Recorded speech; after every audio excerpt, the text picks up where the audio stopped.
ಹೇ ಶಾರದೆ ದಯ ಪಾಲಿಸು, ಈ ಬಾಳನು ಬೆಳಕಾಗಿಸು.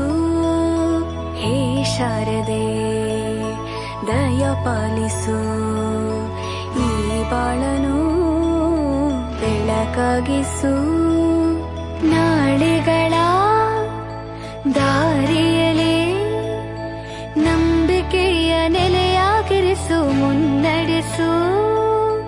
ಕೈ ಹಿಡಿದು ನಾವಾಡು ಪದ ಪದದಲ್ಲೂ ಸಂಚರಿಸು.